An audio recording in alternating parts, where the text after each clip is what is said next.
Gather around, young ones and dignitaries from the outer rim. Lean in closer. Tonight, I share a tale whispered across the galaxy, a tale of how humanity redefined what it meant to be both kind and formidable. Even after 50 standard cycles, the memory of that fateful day remains vivid. This very chamber, where the Galactic Council now convenes, bears scars of the past. Scorch marks on the far wall that no amount of effort could erase. They become teaching moments as permanent as the lesson they embody. The story begins with humanity's first contact, a memory seared into the annals of galactic history. I was a junior diplomatic aide back then, freshly molted and eager to make my mark. When humans arrived with their primitive chemical rockets and electromagnetic broadcasts, the galaxy could hardly contain its amusement. Trade Minister Pax, her crystalline appendages shimmering, laughed so hard that 3 of her facets cracked. "Adorable Death-Worlders," she exclaimed. Security Chief Run, however, wasn't laughing. "Have you seen their entertainment broadcasts?" He hissed, his scaled form tense. "They dream of defeating alien forces vastly superior to them. Who does that? We dismiss as warnings. What could a species from such an inhospitable planet possibly accomplish?" Science Director Myra's findings should have given us pause. She reported that humans heal from injuries that would kill most species. Their bones knit denser. Their muscles repair stronger. Their neural pathways adapt to pain. They learn from suffering. But we found their quirks more amusing than alarming. Their smiles baring teeth, biological weapons as signs of friendship. Their penchant for manual labor when automation existed. Their consumption of stimulants for pleasure. Pax declared, "Let them handle the heavy lifting if it makes them happy." And the humans did, smiling all the while. When the Drachnid Empire, led by High Commander Vex, began taxing human merchant ships in neutral space, humanity's response was unconventional.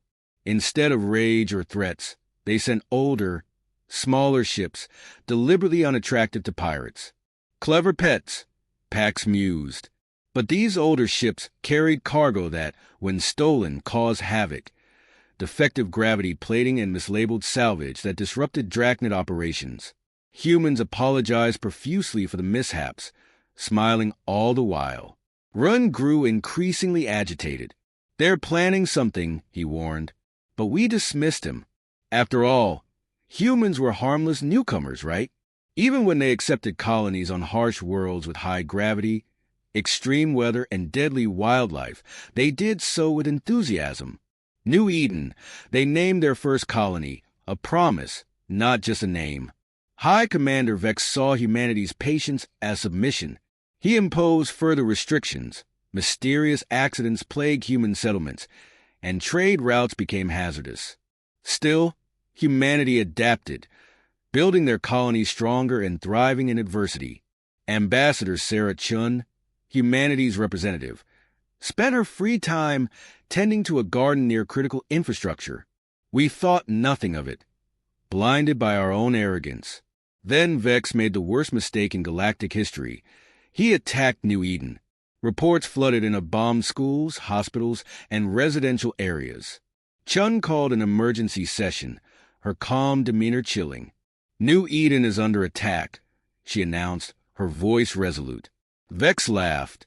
"Perhaps humans should learn their place in the galaxy," he sneered. Chen's response was simple. "We're about to stop being nice." The chamber erupted in laughter, save for Run, whose tongue flicked nervously. Chun gave an ultimatum. Withdraw all forces and surrender unconditionally within 1 hour. As she departed, her final words echoed ominously. "Those gardens near your power stations? Not just earth plants." Tick-tock! 58 minutes later, everything changed.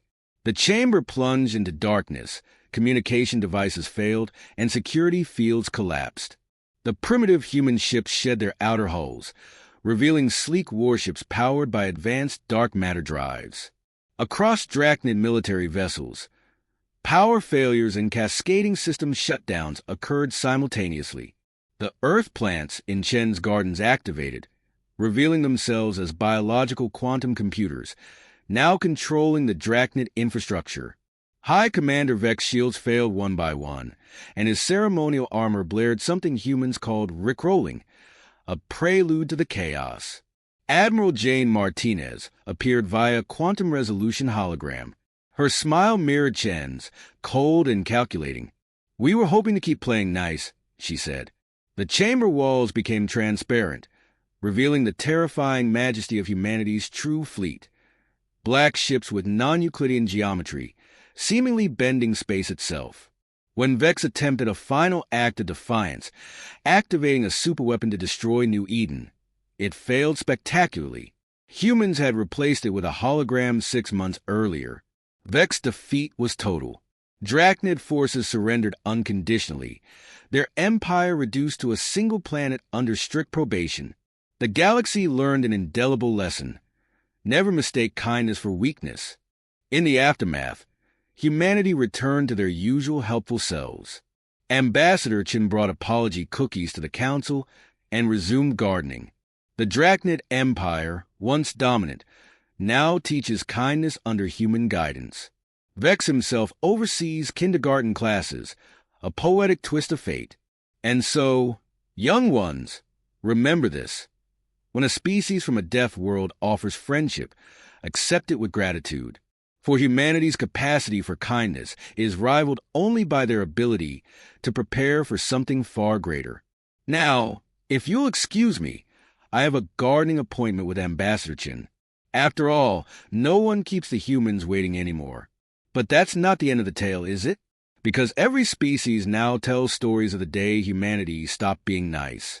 The tale spread across the stars, warnings and lessons intertwined.